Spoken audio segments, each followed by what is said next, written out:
तो good morning everyone, कैसे हैं आप? आशा करता हूँ अच्छे होंगे। आज जो हमारा मतलब चर्चा का टॉपिक है वो है, क्या आप विवाहित महिलाएं भी गर्भपात करवा सकती हैं, अपने अनचाहा गर्भ को समाप्त कर सकती हैं? जी हाँ, लेटेस्ट न्यूज़ है और नए लैंडमार्क जजमेंट के साथ में मैं आप लोगों के साथ उपस्थित हुआ हूँ, तो इसके बारे में हम डिस्कस करेंगे। और आज हम केवल इसी टॉपिक पे बात करेंगे, क्या आप विवाहित महिलाएं भी गर्भपात को समाप्त कर सकती हैं? कोई भी रीज़न हो, कैसा भी रीज़न हो, जिस पर हम डिस्कस करेंगे, तो वीडियो पे लास्ट तक बने रहिएगा। नए हैं तो सब्सक्राइब कर दीजिए, ऐसे इन्फॉर्मेशन आपको मिलती रहेगी ऐसे वीडियो आपको मिलते रहेंगे। देखिए, आगे बढ़ने से पहले अनुच्छेद 21, अनुच्छेद 14, भारतीय संविधान के अनुच्छेद 21 और अनुच्छेद 14 पे हम एक बार नज़र मारते हैं, जिसमें जो जैसे कि इससे पहले क्या हुआ था कि जो अविवाहित महिलाएं हैं उनको गर्भपात करवाने का जो नहीं था उनको अनुमति नहीं थी। लेकिन जब लिव इन रिलेशन को महत्व ज़्यादा दिया जाने लगा कि अब महिलाएं भी और अदर देशों की तरह हमारे देश में भी लिव इन रिलेशन में रह सकती हैं, और उसको जब क्योंकि वो 21-22 क्या कहते हैं, जो व्यक्तिगत स्वतंत्रता है हमारे भारतीय संविधान में दिया गया है, उनका वो सीधा उल्लंघन कर रहा था।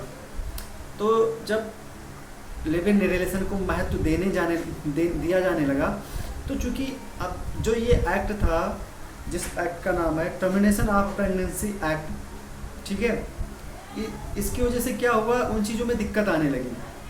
और जब इन चीज़ों में दिक्कत आने लगी, मतलब इसमें संशोधन की ज़रूरत पड़ी, और फाइनली 2021 में इसका संशोधन किया गया। जब इसका संशोधन किया जाने लगा तो क्या हुआ, माननीय सुप्रीम कोर्ट महोदय ने कहा कि चाहे विवाहित हो या अविवाहित हो, सबको क्या नाम है, अपने गर्भ को समाप्त करने की अनुमति है। और यहाँ तक कि 20 से 24 सप्ताह के बीच का जो भी मतलब गर्भ था, उनको समाप्त करने का परमिशन दे दिया गया, अनुमति दी गई। क्योंकि अब हम ये चीज़ तो आप समझ गए, आपका 14 और अनुच्छेद 14 और जो आपका 21 है, वह मतलब ये जो एक्ट था, टर्मिनेशन ऑफ प्रेगनेंसी एक्ट था, ये क्या कर रहा था, 14 और अनुच्छेद 14 और 21 का उल्लंघन कर रहा था। तो क्या हुआ, अब इसमें संशोधन किया गया 2021 में।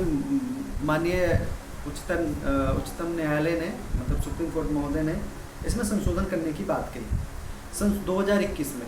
अब इसमें संशोधन क्या हुआ, जो संशोधन हुआ, जो टर्मिनेशन ऑफ प्रेगनेंसी एक्ट बना हुआ था, सेक्शन 3B में मतलब 3B बनाया गया, जिसमें साफ इसमें अब ये कहा गया कि नहीं, आप करवा सकते हैं अगर आप विवाहित हैं, या किसी, इसमें कई सारे रीज़न हो सकते हैं। तो गर्भपात तो वैसे तो कोई करवाता नहीं, क्या नाम है, शादीशुदा है तो किसी कारण से करवाता, जो रीज़न बहुत डिफरेंट हो, डिफ़िकल्ट हो।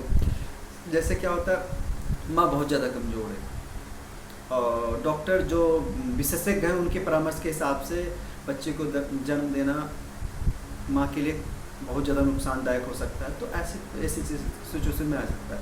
जैसे केरल हाई कोर्ट ने क्या कहते हैं 26 क्या कहते हैं सप्ताह का गर्भपात करवाने का परमिशन, समाप्त करने का परमिशन दे दिया, अनुमति दी।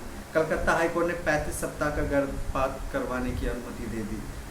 केरल हाई कोर्ट ने Punjab and Haryana high court ने 25 सप्ताह के गर्भ को समाप्त करने की परमिशन दे दी, क्योंकि गर्भ में बहुत असमानताएं थी और आगे जो बच्चा पैदा होता उसको कई सारी बीमारियों से ग्रसित हो सकता था, ऐसा विशेषज्ञ ने कहा, जो डॉक्टर थे, ठीक है, तो इसलिए उसको अनुमति दी गई। बॉम्बे हाई कोर्ट ने 13 वर्षीय लड़की के गर्भपात को समाप्त करने की परमिशन दे दी, क्योंकि पिता द्वारा उसका बलात्कार किया गया था। तो कहने का मतलब, जब ऐसी चीज़ें आती हैं जिससे कुछ ऐसे प्रॉब्लम आते हैं जिससे उनको फ्यूचर में दिक्कत हो सकती है, फ्यूचर में क्या कहते हैं, उनको सामान्य जीवन जीने में भिन्नताएं आ सकती हैं, उसमें दिक्कतें आ सकती हैं। तो इससे सिचुएशन में कोर्ट हमारा उनका साथ देता है और परमिशन दे देता है। अब सबसे पहले बात करते हैं इस श्रेणी में आते कौन है। जैसे आप लोगों के दिमाग में आ रहा है कि कौन कौन से लोग आते होंगे, कौन है, तो उसका स्केल क्या है, मैं उस इसके मानदंड क्या है कि ये लोग कैटेगरी में आते हैं। जैसे किसी के साथ मेडिकल प्रॉब्लम हो सकती है, अस्वस्थ हो, या जो भ्रूण होता है वो अस्वस्थ हो, भिन्नताएं हो, उसमें असमानताएं हो, तो नंबर 1 तो ये परमिशन दिया जा सकता है उनको अपना गर्भ समाप्त करवाने के लिए। उसके बाद में आता है कोई यौन हमले या बलात्कार या रेप का शिकार हुआ हो, ठीक है, तो ऐसे लोगों को क्या कहते हैं 24 सप्ताह तक गर्भपात करवाने की अनुमति दी जा सकती है। उसके बाद में कोई दिव्यांग हो तो ऐसी सिचुएशन में भी, चाहे मानसिक मंदिता हो या कोई और चीज़ हो, बच्चा पैदा होने के बाद में हो सकता है उसकी केयर न कर पाए, या ऐसी सिचुएशन आता है तो वहाँ पे भी दिया जा सकता है। मानसिक मंदिता हो गया, ठीक है, माँ के जान, अभी जैसे कि मैंने बताया माँ के जान को खतरा हो, तो ऐसे सिचुएशन में भी दिया जा सकता है। और इसलिए इसमें क्या कहते हैं, जो pregnancy termination of pregnancy act में संशोधन किया गया 2022 में भी बहुत सारे जजमेंट आए हैं, जिसमें साफ साफ कहा गया है कि 24 सप्ताह तक क्या कहते हैं गर्भपात करवाने की अनुमति दी गई।